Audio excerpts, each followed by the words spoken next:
എല്ലാവർക്കും എൻ്റെ ഒരു പുതിയ വീഡിയോയിലേക്ക് സ്വാഗതം. ഇന്ന് ഞാൻ വന്നിട്ടുള്ളത് ഒരു സ്നാക്സിന്റെ റെസിപ്പി ആയിട്ടാണ്. ഒരു ഉരുളക്കിഴങ്ങും ഒരു സവാളയും കയ്യിലുണ്ടെങ്കിൽ നമുക്ക് വളരെ പെട്ടെന്ന് ഇത് തയ്യാറാക്കി എടുക്കാൻ പറ്റും. നമ്മുടെ ഈ സ്നാക്സ് തയ്യാറാക്കാനായിട്ട് ഞാനിപ്പോൾ അത്യാവശ്യം വലുപ്പമുള്ള ഒരു ഉരുളക്കിഴങ്ങ് എടുത്തിട്ടുണ്ട്. ഇതിന്റെ തൊലിയൊക്കെ കളഞ്ഞിട്ടാണ് ഞാൻ എടുത്തിട്ടുള്ളത്. ഇനി നമുക്കിതൊന്ന് ഗ്രേറ്റ് ചെയ്തെടുക്കണം, ക്യാരറ്റൊക്കെ ഗ്രേറ്റ് ചെയ്യുന്ന പോലെ. നമ്മളിപ്പോൾ എടുത്തിരിക്കുന്ന ഉരുളക്കിഴങ്ങ് നമ്മൾ വേവിച്ചിട്ടില്ല, അപ്പോൾ ഇതിന് ശേഷമാണ് നമ്മൾ വേവിക്കുന്നത്. ആദ്യം നമുക്കിതൊന്ന് ഗ്രേറ്റ് ചെയ്തെടുക്കാം.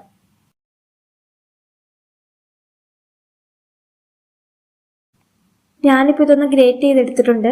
ഇനി നമുക്കിത് 2-3 തവണയെങ്കിലും നല്ലപോലെ ഒന്ന് കഴുകിയെടുക്കണം. നന്നായിട്ട് കഴുകിയാൽ മാത്രമേ നമുക്കിതൊന്ന് ക്രിസ്പി ആയിട്ട് കിട്ടത്തുള്ളൂ. എന്നിട്ട് ഒട്ടും വെള്ളമില്ലാതെ വേണം നമുക്കിത് എടുക്കാനായിട്ട്. അതിലേക്ക് നമ്മൾ ചെറുതായിട്ട് അരിഞ്ഞ് സവാള ചേർത്ത് കൊടുക്കുന്നുണ്ട്. പിന്നെ കുറച്ച് കറിവേപ്പിലയും കൂടെ കട്ട് ചെയ്ത് ചേർക്കുന്നുണ്ട്. അതിന്റെ കൂടെ തന്നെ നമ്മൾ ആവശ്യത്തിനുള്ള ഉപ്പ് ചേർത്ത് കൊടുക്കുന്നുണ്ട്. പിന്നെ ഒരു ടീസ്പൂൺ അളവിൽ മുളക് പൊടി ചേർത്ത് കൊടുക്കുന്നുണ്ട്. പിന്നെ ഇതിന്റെ കൂടെ തന്നെ ഒരു 1/2 ടീസ്പൂൺ അളവിൽ കുരുമുളക് പൊടി, പിന്നെ കുറച്ച് മഞ്ഞൾപ്പൊടി, ഇത്രയും ചേർത്ത് നല്ലപോലെ ഒന്ന് മിക്സ് ചെയ്തെടുക്കണം.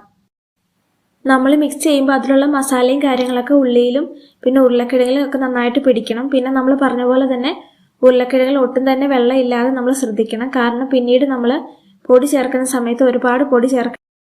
ഞാനിതൊന്ന് നല്ലപോലെ മിക്സ് ചെയ്തെടുത്തിട്ടുണ്ട്. അപ്പം നമുക്കിനി ഇതിലേക്ക് വേണ്ടത് മൈദപ്പൊടിയാണ്. ഞാൻ ഏകദേശം ഒരു 3 ടേബിൾ സ്പൂൺ അളവിലാണ് മൈദപ്പൊടി ചേർത്ത് കൊടുക്കുന്നത്. ഇതൊന്ന് നല്ലപോലെ മിക്സ് ചെയ്തതിന് ശേഷം നമുക്കിതൊന്ന് റെസ്റ്റ് ചെയ്യാൻ വെക്കാം. ഒരു 10 മിനിറ്റെങ്കിലും നമുക്കിതൊന്ന് റെസ്റ്റ് ചെയ്യാൻ വെക്കാം. ഇപ്പം നമുക്കിതൊന്ന് തുറന്ന് നോക്കാം. ഇപ്പം നല്ല രീതിയിലൊന്നായി വന്നിട്ടുണ്ട്. ഞാനിപ്പോൾ ചെറിയ റൗണ്ടിലാണ് എടുക്കുന്നത്, ചെറിയ ബോൾസ് ആയിട്ടാണ് ചെയ്യുന്നത്. നിങ്ങൾക്കിത് വേണമെങ്കിൽ പരത്തിയിട്ടും എടുക്കാം. ഇനി നമുക്ക് ചൂടായ എണ്ണയിലേക്ക് ഓരോന്ന് ഇട്ട് കൊടുത്ത് ഫ്രൈ ചെയ്തെടുക്കാം.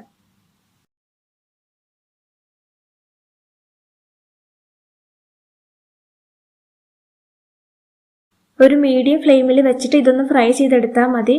അപ്പോൾ 2 സൈഡ് നല്ല രീതിയിലൊന്ന് വേവിച്ചെടുക്കണം.